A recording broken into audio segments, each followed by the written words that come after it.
इस सवाल पर वहां खड़े सभी लोगों के साथ साथ चेतन ने भी अरुणोदय को शक भरी नजरों से देखा। सभी के सवालिया नजरों को पहचान अरुणोदय सिंह ने हकलाते हुए कहा, वो क्या है ना कि हमारी पत्नी की तबीयत सही नहीं है तो वो घर पर ही है। आप लोग मुझ पर कैसे शक कर सकते हैं? वो गायब नहीं है, वो घर पर ही है। महेंद्र मेरा बेटा भी घर पर ही है, वो दोनों हैं एक साथ। अरुणोदय के इस तरह से जवाब मिलने पर तांत्रिक ने उसे घूरते हुए देखा।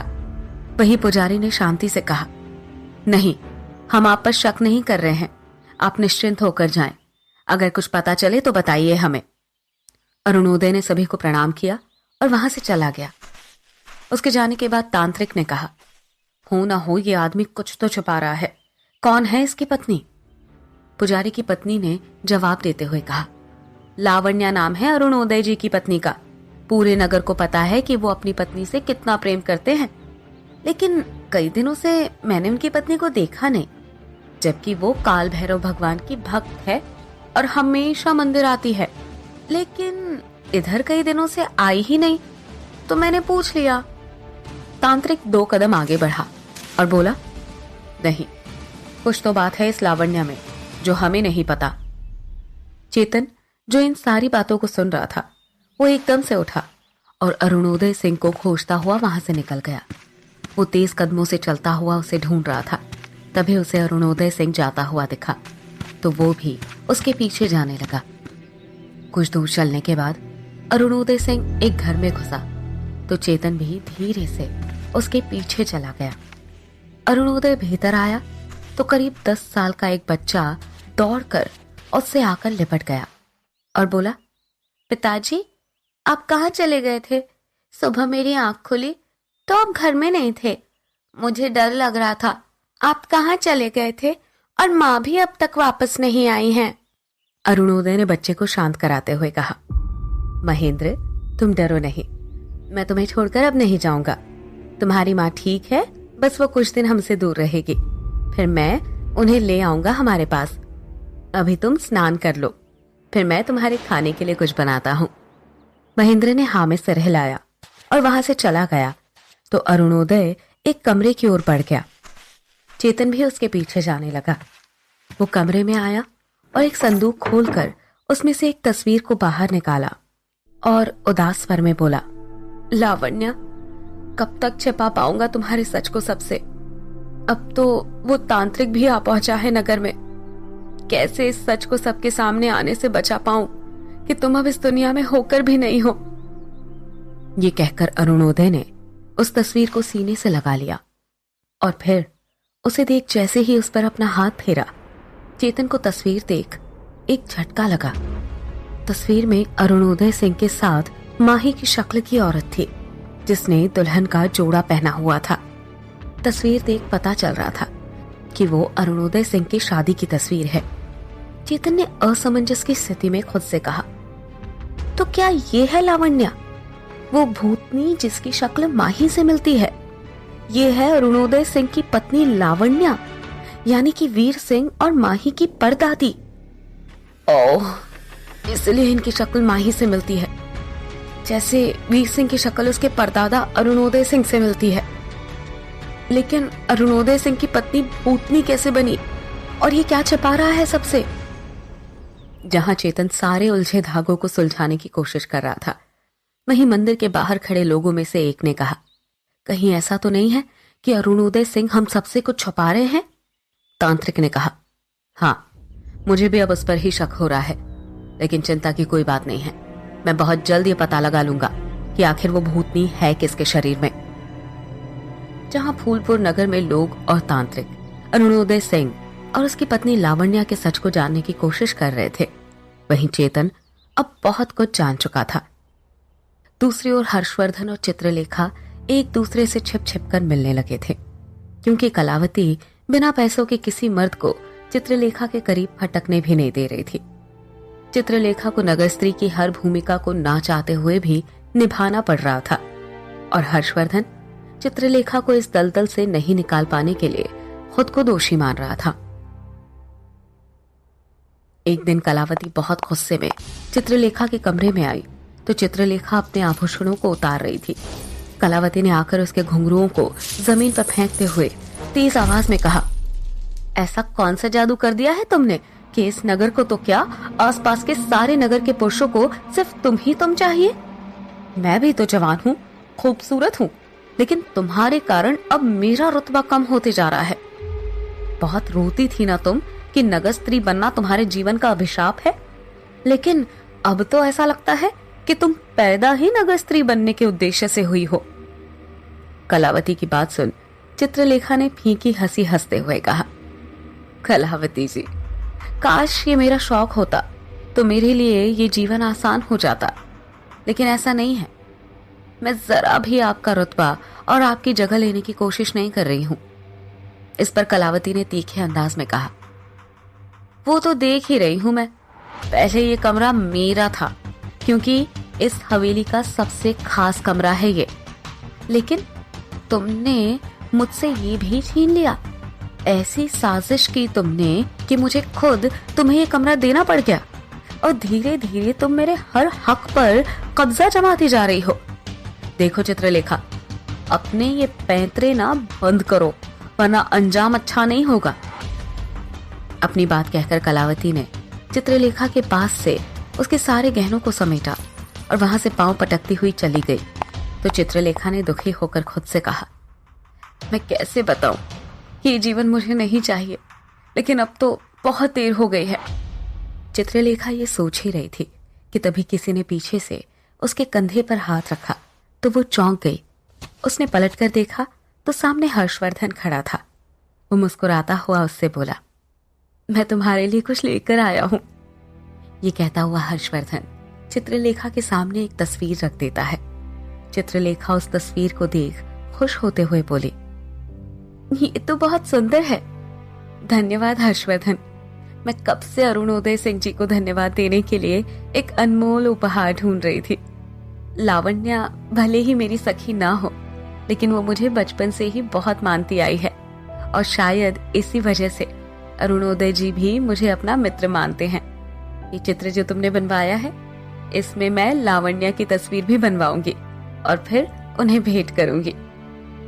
हर्षवर्धन, जो बड़े ध्यान से चित्रलेखा की ये प्यारी बातें सुन रहा था, वो झट से बोला, उनसे जब तुम मिलोगी तब दे देना, लेकिन ये बताओ कि मुझे कोई उपहार मिलेगा भी या नहीं कभी?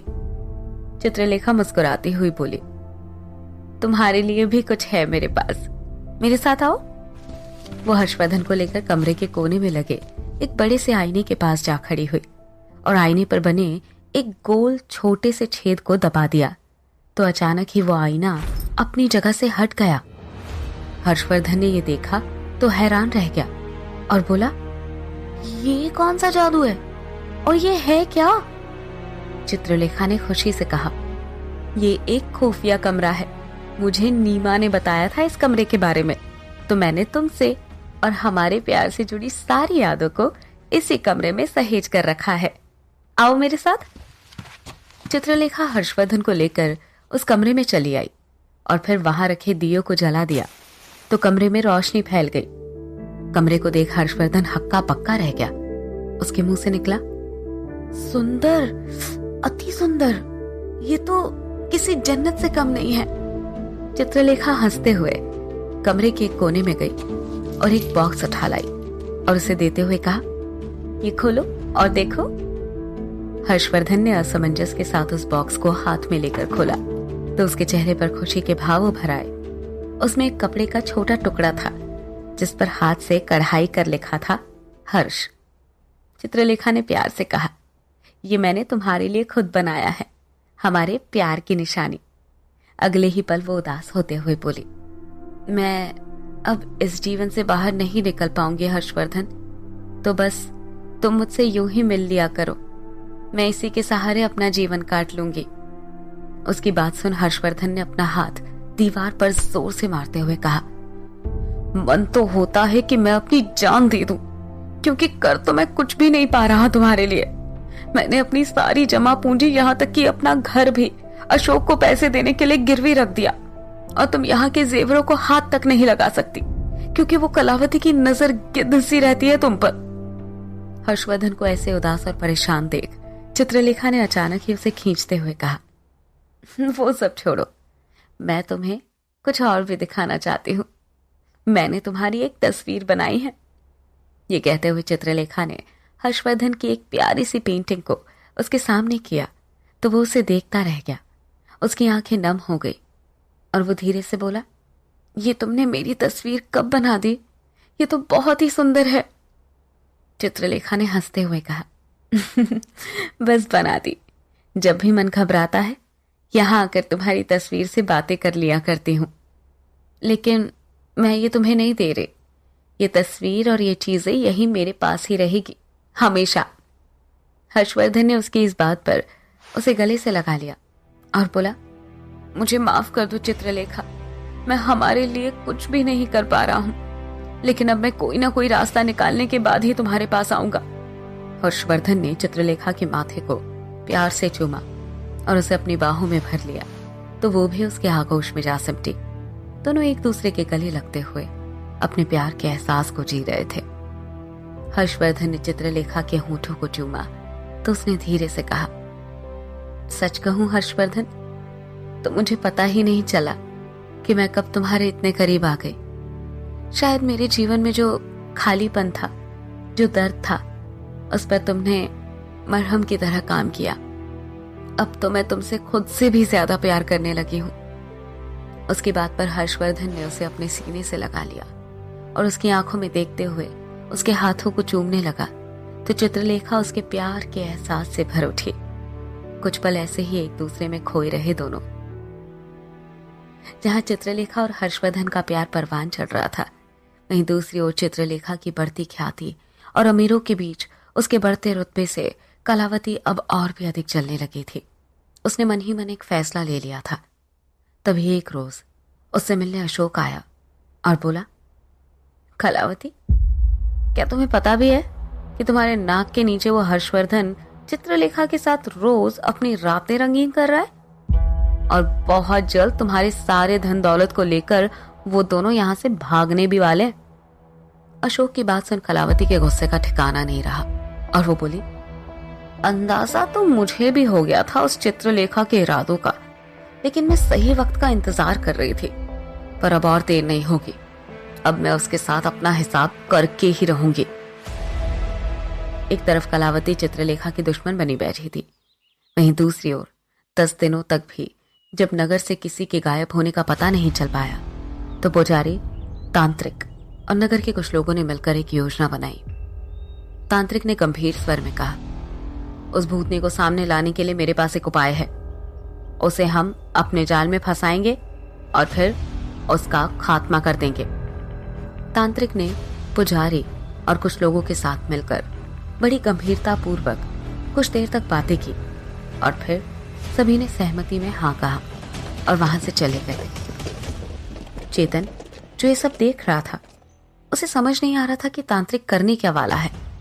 उसने कहा, ये तांत्रिक भी कहीं चित्रलेखा की तरह लावण्या के साथ भी वैसा ही बुरा सलूक तो नहीं करने वाला। अपने प्रेजेंट में तो मैंने खूनी वधू को बचा लिया, लेकिन यहाँ मेरे हाथ बंधे हुए हैं।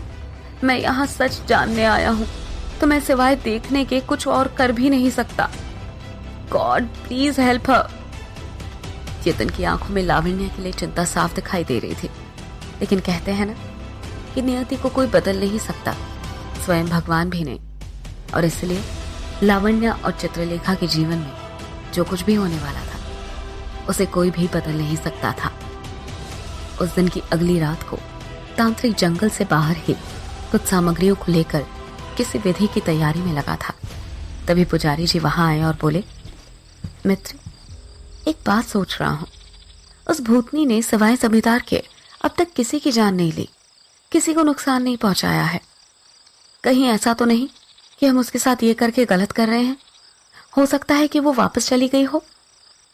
पुजारी की बात पर तांत्रिक ने मुस्कुराते हुए कहा, नहीं पुजारी जी, वो कहीं नहीं गई है, बस मौके की तलाश में है।